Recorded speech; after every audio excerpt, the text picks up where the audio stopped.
The fourth benefits of reading to your children is developing a special bond to your children. And Very important. yes, and most people don't know that when you read to your children, actually, especially at this very young age, it actually helps you guys to, especially for their age, it builds intimacy and well-being.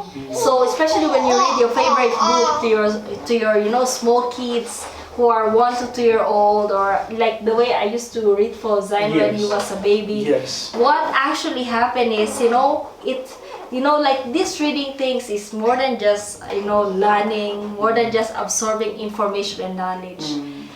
It's creating a very special bond, and you have no idea how you're becoming close to your child. Your baby will feel so close to you as a parent. Yes. Yes, your child will feel so close to you, and I think we have learned that from our experience. We have seen how Zion actually loves. Every time he will, because it's already a habit to him. So eventually he will be asking us, "Mom, read for me the Bible." So before he sleeps, he will be asking his dad, "Read for me, please." Yeah. And even for Agape, and we have no idea that it is creating a special bond. We're becoming so close to our kids, and our kids themselves are becoming close to us, and you're giving actually your kids reassurance of they're being nurtured as you read for them. You're available. You're available. You're showing them that, okay, my mom and my dad, I care. Yeah, to give you time with me. to read for them. Now another benefits that we should not also escape is also actually it helps their create imagination and creativity. Yes, and the last part is cultivating. What happens is when you continue reading to your kids, you have no idea that it helps them. You're helping them to cultivate a long life love for reading. Yeah. Yes, and actually I've seen it to our son Zion, right? Yeah, we've seen it in Zion. Yeah. When he goes to the toilet, he wants a book. Yes. When he goes to the toilet, he wants a book. When we are going somewhere, when we are busy packing their clothes and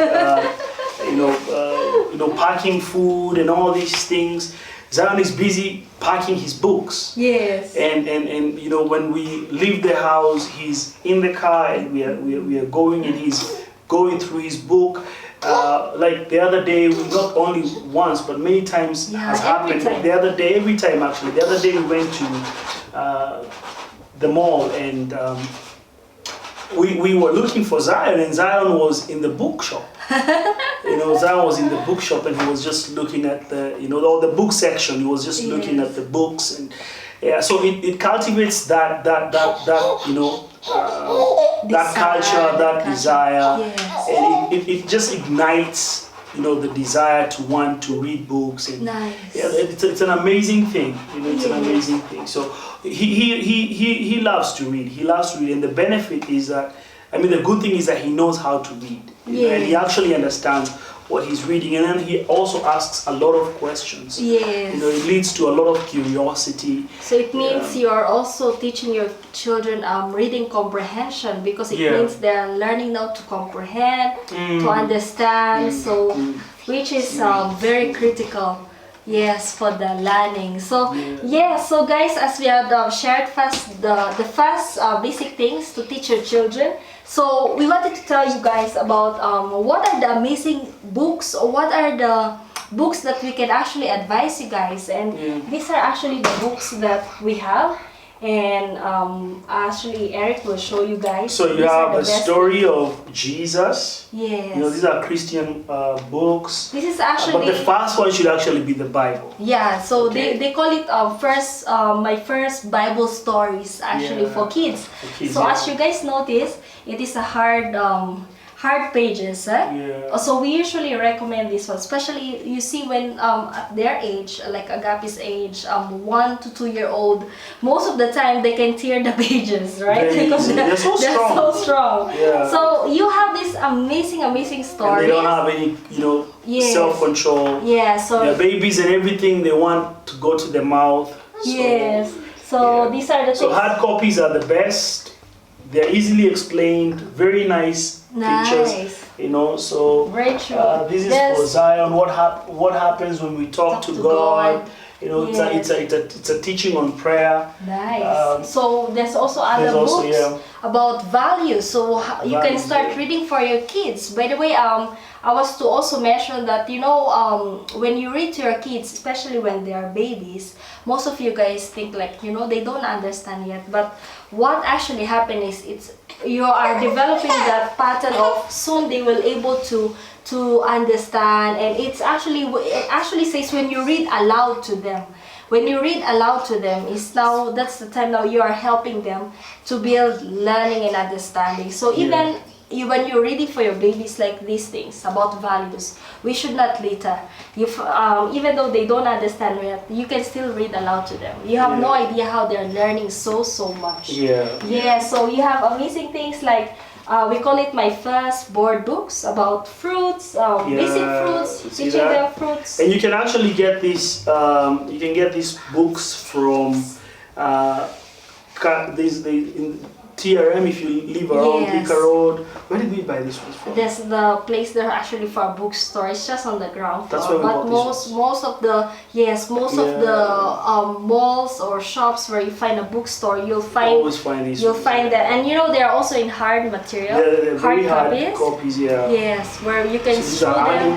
And you know, just like what Eric was sharing earlier, when you teach your kids, it helps them to increase their visual imagery. So you see, they can see visual images there, and how, what you call, example, you know, animals.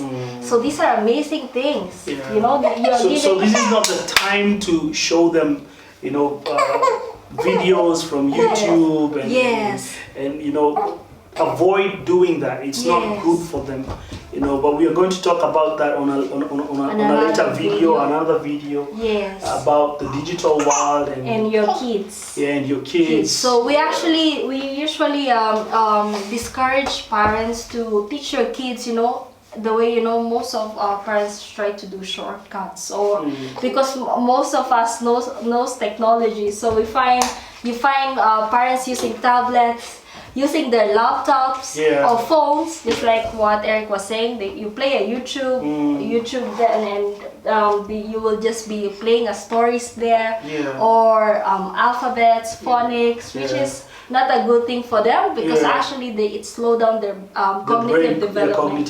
So we will, and also it doesn't create interactive learning. It doesn't create a bond, you know, kids, so because the child is just watching and the child cannot respond back. You see, so even their social skills become very poor. They can't really engage in conversations easily because they're just used to listening, but they can't talk back. You know, but when you're teaching your kids, they get to ask you questions. You get to explain to them even more. You get to bond, you know, and even when they go to school, they're not going to be talking to a teacher on YouTube. They're going to be talking to a human being, and so that creates that, you know, it cultivates that culture already, you know, to be able to interact with the teacher easily, you know, so they're able to yield easily and respond easily to what the teacher is saying without any resistance, right? Because they're used to having a relationship. So yes, and another thing before we forgot, so most of you guys are wondering, how did you guys manage to teach Zion Bible memory verses? Yes, so this is also something that it's on this video. So we had actually we write all Zion's memory verses. Actually, we started with flashcards, and we started writing it actually in a bond paper like this, right?